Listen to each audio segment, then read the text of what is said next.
Yet even though Padme didn't think about Anakin every day, she did something that speaks volumes to how much she cared about him.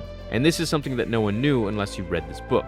After her appointment to the Senate, she couldn't get Tatooine slavery out of her mind. She was appalled by it, disgusted, particularly that Anakin had to leave his mother behind there as a slave.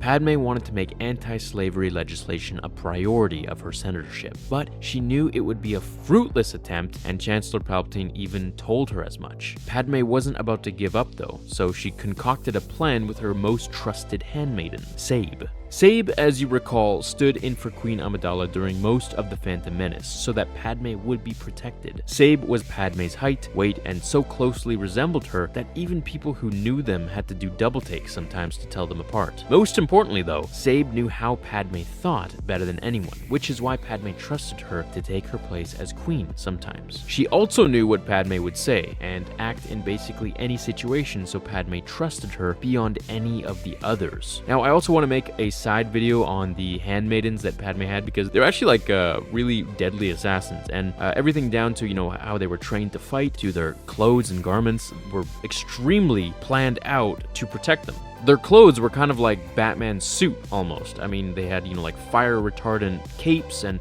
bulletproof gowns and things like that. It's very interesting, so I'll go into that in another video if you like. Anyways, because of their connection, both girls developed a plan for Padme to go to Coruscant as a senator, while Sabe would go to Tatooine to figure out how to free the slaves there, and most importantly, look for Shmi Skywalker. It was a way Padme could be in two places at once and not cost her any political capital. So, Sabe went to Tatooine on Padme's orders and covertly bought the freedom of 25 slaves and took them back to Naboo so that they could live in freedom. She went by Watto's shop, but he wasn't there anymore, and she couldn't find Shmi. She went by Anakin's home, as Padme had remembered, but it was someone else living there. Sabe looked everywhere and asked everyone she could about a slave named Shmi Skywalker. She even checked the slave gravestones, but found nothing there either, which was a good thing since it meant that she most likely hadn't died. But all of her searches turned up for nothing. Of course, we know the reason that Sabe couldn't find her in Mos Espa was because Shmi was now living past Mos Eisley and wasn't a slave anymore.